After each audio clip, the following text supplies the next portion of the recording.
Hello there! A new backdrop for us today. It has been a little more than a year since I moved into my second home. This is actually my second time moving into a place far from home for school. The first one was during my first year of college back when I studied in Diliman. But although I already had an idea of what to expect and how things would roughly go, I still remember feeling stressed out and overwhelmed when I moved to Manila for my second year. But through it all, I was able to come up with an exhaustive list of things I needed to know and prepare for when I moved into a new home for my second year. And the good news is, I am going to pass that knowledge on to you so you can better prepare for your move-in day. Just a disclaimer, I am living in the Philippines, so some of the pieces of advice that I'm about to share in this video may be specific to those living or planning to live in the Philippines, but I'm sure even if you are living outside of the Philippines, you can still take home some knowledge from this video.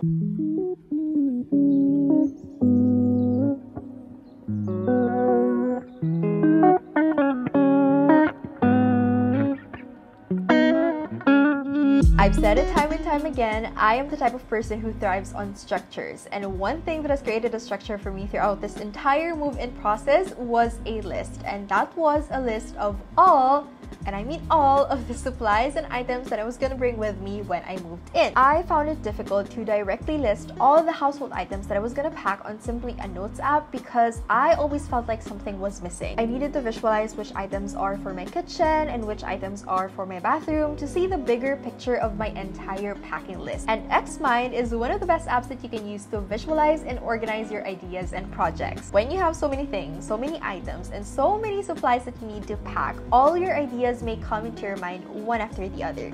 And chances are, you are going to feel overwhelmed and you are going to find it difficult to organize all your ideas in just a plain simple list. So for example, I have move-in packing list as my central theme. I can then create the different areas in my condo such as the kitchen, the bed, the bathroom as my headings under that theme. Once I have these headings, I can now add all the different items I need to pack under these categories. What's great on Xmind is you can even attach photos to better visualize the items. You can also add links, which is helpful for when you need to purchase a specific item on the internet. And Xmind re-envisions how mind maps look. I'm sure we're all used to mind maps looking boring and very educational, but with Xmind, all your mind maps are completely customizable from how the little boxes look to how your entire mind map looks, including the color scheme, the font, and so much more. Xmind also offers free templates that you can use for your other projects, so it isn't just limited to one function. You can use Xmind in a variety of different ways, whether that be for your packing list or your to-dos or for your projects in school. If you want to start organizing your packing list, then head over to the link in the description below and sign up for a free account. So once I have this exhaustive mind map of all the items that I need to pack, once I have visualized my entire packing list, once I have made sure that I am not missing anything per category, I transfer everything to Notion so I can use it as a checklist on the day of packing. Of course, I have linked a Notion database below of the list that I made. Warning,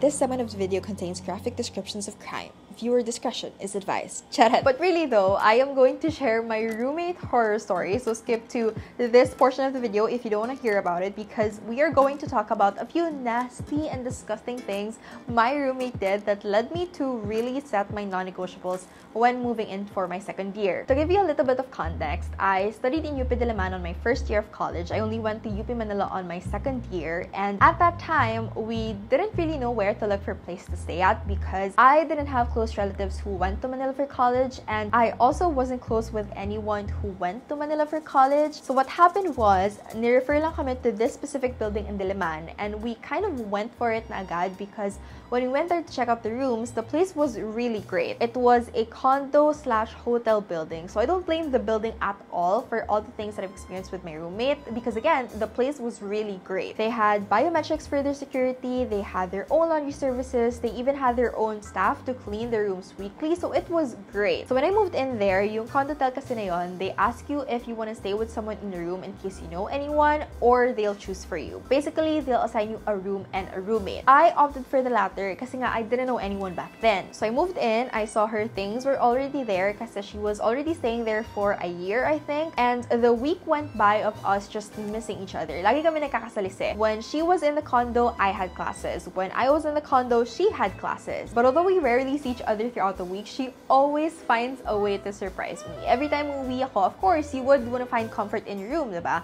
But every time I'd come home, she would always leave her business in the CR. She would always leave the bomb in the toilet. And you know when you're in public restroom, you know not to open a toilet that's closed because you know what's in there. And she'd leave it closed. I guess I'd have to thank her for that part. But I didn't know that her closing would mean something was in there. Di ko naman alam na hindi siya magka-flush, and di ko naman alam na yun yung dadatan ko in her space, in her room. And it happened not once, not twice, but thrice. She would also leave bloodstains on the floors and on the walls. Yes, on the walls, and don't ask me why because hindi ko rin alam. I don't know how it got there, and I don't know why it got there. And I found it difficult to confront her because I didn't want to make it awkward for the both of us, so I would always be the one to finish her business. Ako yung magpa-flush, ako yung maglilinis ng floors and the walls, so it was a traumatic experience for me, to say the least. My point is, know your preferred living conditions. Of course, everything boils down and depends on your budget. Set a budget before anything else. Baka kasi sobrang ganda ng residence na makita mo, pero sobra-sobra naman sa budget mo. Baka rin naman sobrang mura ng residence na ma-rent mo,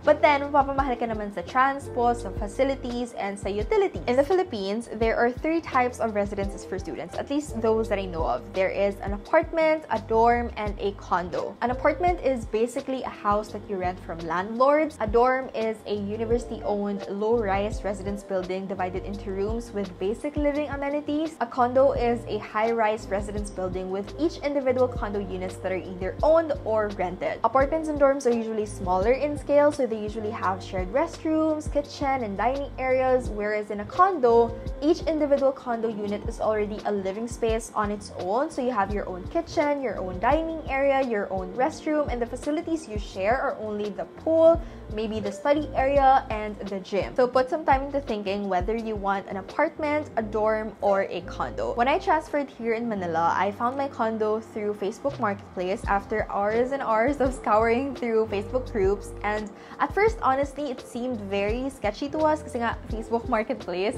But when we met the owner, he was very, very kind, and the place is really, really nice. There are a ton of residence offerings for students in Facebook groups, so better check that out. You can also go to the admin office of the condo buildings you're interested in because usually they know which units are for rent. If you find a place that suits your preference, I suggest visiting it first before settling. See if the facilities suit you, see how they run the building around, see if the environment works for you. You may want to consider how near or how far the residence is from your campus because usually kapag mas malapit siya sa universities, mas mahal talaga siya because the demand is high. Kapag mas malayo, usually mas mura talaga siya. But you have to remember how bahain and how traffic it can get here in Manila if you're moving here. I am staying a 5 or 10 minute walk away from campus. That was really one of my non-negotiables when moving in here because I really didn't want to go through the hassle of commuting anymore. You may also want to consider whether your residence is near a supermarket or a drugstore, of course, the essentials. Consider also the utilities in your residence, water, electricity, laundry, internet. I think internet is the only problem I have with my condo right now because bawal kami magpalit na internet provider. The condo has their own, so we have to stick with it kahit gano'n pa siya kabagal. There are also other aspects of your living conditions that you might want to think about. Do you want to stay alone or do you want to stay with someone? If you opt for the latter, do you want to stay with friends or do you want to stay with someone who's completely a stranger? Do you need a small room or do you need a big room? Do you prefer a condo that's bare, semi-furnished, or fully furnished? Bare ones are usually lower in price, but syempre you have to buy pa the appliances and the furniture, whereas semi-furnished and fully furnished are usually more expensive. Once you have settled your residence and once you have settled your list of things to pack, you also have to have a plan in case of emergencies. In Manila, konting ulan lang bahang-baha na agad. There is always a chance of you being stuck in campus, especially if you live far away. I know some people who takes angkas or Grab just to go home kahit na malapit lang sila. That's how bad it is. So on that note, download your transpo apps because these are really, really helpful when commuting. Earthquakes have also been frequently happening in Manila, which is risky, especially when you will live in a high-rise condo. That was the primary concern of my dad when we first started looking for a condo here in Manila. As much as possible, sana he wanted a low-rise building, but we couldn't find any that fits our preference. But luckily, my unit right now is just beside a fire exit, so it kind of eased my dad's worries a little bit. Your residence buildings usually have a plan in case of fires, earthquakes, so better get to know that. Now let's talk about overcoming culture shock, which I'm sure a lot of students experience when moving in. I've talked about about this in my What I Wish I Knew Before College video, but moving out of your home and moving into a new place is a big adjustment. Living independently is a huge adjustment. I remember calling my parents every night and crying to them on the first 2 weeks of classes because I was just so homesick. Even though I literally live just an hour away from home, I am a huge homebody. I love staying in the comfort of my home with home-cooked meals, but